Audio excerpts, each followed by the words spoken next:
All right, what's up guys? My name is Zach and today I am driving my 2004 Chrysler Pacifica. Up front is a 3.5 liter V6, down below is a 4-speed automatic transmission. Now I am super excited to be driving this here Pacifica for a couple of reasons. Mainly I'm excited to be re-reviewing it. Like I said at the top of the video, this is my Chrysler Pacifica. It's my family's Chrysler Pacifica. My parents bought it brand new in 2004 and it's been in the family ever since. I have reviewed this car before. That's why the review number is weird, because it's actually this is a revision of my Pacifica review. It was one of the first cars I ever reviewed. All right, what's up guys? My name is Zach and today I am in a 2004 Chrysler Pacifica. And so I'm not really happy with how that review came out. It's so old. And so I'm re-upping and revamping it. Before we get on with anything else, I have a website, zackpradel.com, where you can buy merch like this retro sticker pack for $10 with free shipping. You could also submit your vehicle to be reviewed by me with a quick and easy submission form, or you can read my behind the scenes blog to see what I'm filming before it comes out on the channel. But let's get back to that 3.5 liter V6 making 250 horsepower and 250 foot-pounds of torque. Well, this engine was shared throughout a handful of other Chrysler products from the early 2000s, and it's really nothing special. I've never thought that the Pacifica was particularly fast. I've never thought that the Pacifica was particularly agile.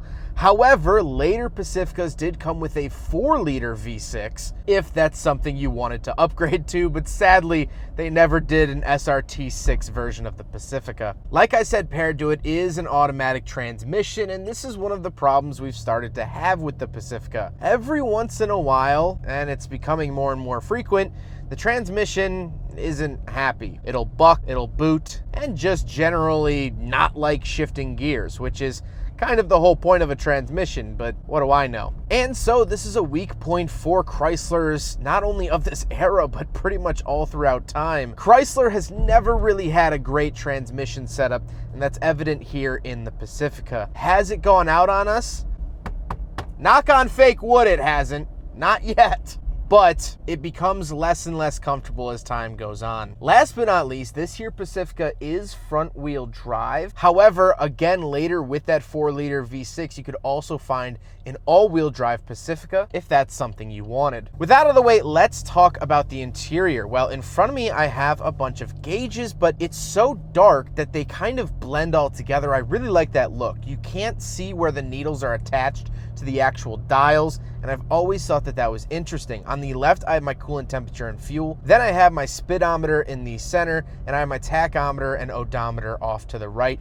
The speedometer, really nice. At the flick of a button, it will switch from miles per hour to kilometers per hour. This was especially helpful when my brother and I took it up to Toronto, again, 7 years ago. And so I like that feature. And again, I like the look of the gauges. They do sort of float a little bit, especially at night. On the steering wheel, on the front, I get my cruise control options to the left and to the right. But around the back, I do have skip track and volume buttons at the back of the steering wheel, which is very unique. Chrysler did this a lot in this era, especially with like Jeep products and such, which once you get used to them, they are pretty handy. The overall look and feel of the steering wheel is pretty dated. However, it looks newer than 2004 in my mind. And off to the left, I just have a climate control vent. And on the door, I have my power seat options, which does have lumbar support, very nice, as well as 2 different memory seat options. My heated seat options, and I have a switch to move the pedals further or closer to the driver. So I do have electronically adjustable pedals, which is awesome. Moving lower on the door, I have my power mirrors, power windows, and power locks, as well as child locks. Moving into the center, I do have an analog clock. I know this is my dad's favorite part of the car. It looks very nice. It's very presentable and definitely adds a luxurious feel to the Pacifica. Moving on from there, we have 2 climate control vents and the climate controls themselves. We have owned this car for 18 years. 18 summers, winters, falls, and springs. And I still cannot work the climate controls without pausing and staring at them like a Where's Waldo book. These climate controls are so annoying and just jumbled. Like I said, to this day, I'm still not sure about them. Down below that, we do have the radio, again, jumbled buttons, but at least you don't have to touch it all that much. You have the volume and favorites and disc. This does have a 6-disc CD changer as well as a DVD player, which is fantastic and we'll get to a little bit later on. I do have two 12-volt outlets down at the bottom and an ashtray, along with my traction control off switch. And then we come to the shifter itself. You can auto stick the shifter if you'd like, meaning you can shift yourself, but who are we kidding here? It's a Pacifica. Moving on to the center console, I do have cup holders, so we will do a big friggin' bottle test here in the Chrysler Pacifica from 2004. And it has this sort of extra outside lip that is accepting the big friggin' bottle. It doesn't sit all the way down at the bottom, but man, this Pacifica could use a win. So I will grant it a pass for the big friggin' bottle test. Then I do have a center console. This is where my mom used to keep her Poi Dog Pondering CDs, her Humphreys McGee CDs, and other early 2000s bangers like that. The seats are comfortable, however, they are a little worn. I will say the rip in the driver's seat is from a trip we took in South Dakota. That is not normal wear and tear. I believe my dad had something in his back pocket or something that ripped the seat and it never quite recovered. The seats are fine. However, something not our fault is that the heated seat element pretty much doesn't work anymore. It is lukewarm, but the seat warmth really just feels like a group of opposing friends is debating politics in the back seat. That's about how warm my seat gets. Speaking of seats, however, we do have 2 more rows of seating, so let's go do some backseat reviews. All right, so now I'm in the back of the 2004 Chrysler Pacifica. A couple of things to note back here. First of all, tons of leg room. I've always really liked the Pacifica. Like I've been saying, I grew up back here. I spent so many hours back here, and I always tended to sit in this seat, I believe. I'm not sure why. But I do have my own fan speed controls back here. I can't control temperature, but I do have fan speed. I have my own heated seats, which is nice. I have my own cup holders. I have a 12-volt outlet that only works off the key back here, which is very nice for families or kids, so they don't leave something plugged in, they didn't tell you, you come back, the battery's dead, blah, blah, blah. But I also get a DVD player. This is a little screen. Now, the interesting thing about this DVD player is that when my parents bought this car, they had 2 options. Either the DVD player or a sunroof. At the time, you couldn't have both. So they opted for the DVD player because they had young kids at the time. I was 7 years old in 2004. The reason I bring that up is that I think my parents would agree that the sunroof probably would have been the better option because we barely used the DVD player. I mean, we had to be driving far in order to use the DVD player, and we took this up to Traverse City twice. We took it out to South Dakota once, but then that's kind of it. But now I'll use some awesome movie magic editing to put myself in the back seat. All right, so I'm now mostly in the back of the 2004 Chrysler Pacifica. The very back, I remember as a kid, was fine. Throughout my, probably into junior high, I would fit back here fine. Obviously, I'm no longer a child, and I no longer fit here as well as I did back then. But it's nice that you do get the third row. I think this third row stayed down 98% of its life, but it was definitely nice to have, especially because it's just my brother and I only have one sibling, and so if we each brought a friend to any said location, everyone could fit, and that's why my parents wanted this third row SUV. So there's that. Let's go take a quick look at the cargo space, and then we'll talk about the looks. All right, so we're on the back of the Chrysler Pacifica. Here on the key fob, you could hit it twice and it will pop up. Now, one thing I do want to note is that we did have to replace these struts at least once. It wasn't opening, so in 118,000 miles, one replacement, that's fine.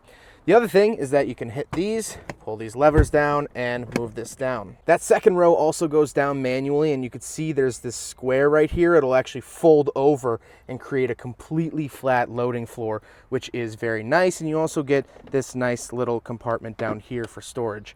Storage-wise, the Pacifica actually has a lot of storage and is really, really nice.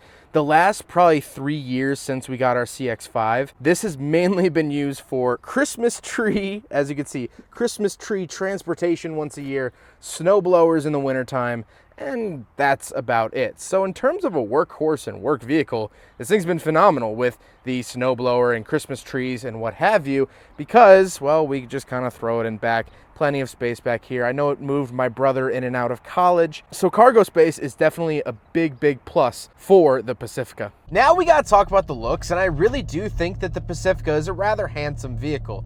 It's oddly shaped, sure, but I think the front looks very resilient, and I think the back's okay, and it's finished in magnesium pearl paint, which as a kid is how I learned what magnesium was. And it's a very, very interesting color. When it is really polished up, it looks blue in some lights, it looks green in most other lights, but it also can look gray, maybe a hint of purple thrown in there. It's a very, very interesting color, and personally, I think the best color that was available on the Pacifica, besides maybe that midnight purple. That was a pretty hot color. But now let's get to my final thoughts here on the 2004 Chrysler Pacifica, and boy do I have a few. Well, first of all, this was a joint venture between Mercedes and Chrysler.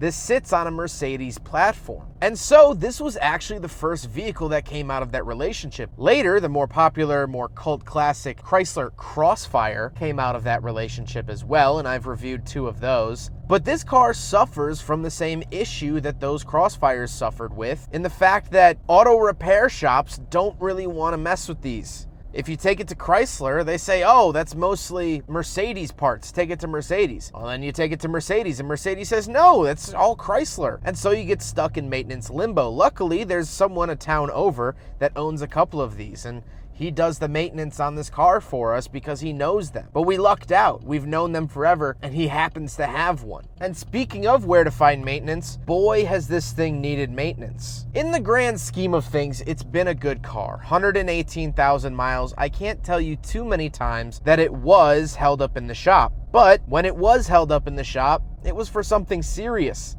The engine cradle. You know, the thing that holds the engine to the car. We had to get that replaced. Luckily, there was a class action lawsuit against Chrysler, so it didn't cost us much, and they had to ship in an engine cradle from Montana. But these cars were known as engine droppers because of the severe rust in the front end of the car. The engine could just drop out at any time. Now, we had ours replaced, but how many years ago? Just to give you an idea, I found this in my driveway today underneath this Pacifica. I have a pretty large head, keep that in mind. Not great. These weren't very well built. And my parents baby their cars. We keep cars in our family forever. My mom primarily drove this for most of its life, and she's very good to cars. She's not rough on them. She doesn't redline them. And this car stayed in the garage for the first 14 years of its existence. It was only in 2018 that it lost its garage spot to our new CX-5. This car was treated very, very well. And yet, look at the dashboard. It's coming apart. Look under the car. Look at the wheel wells. Again, for 118,000 easy miles, a car shouldn't be coming apart like this.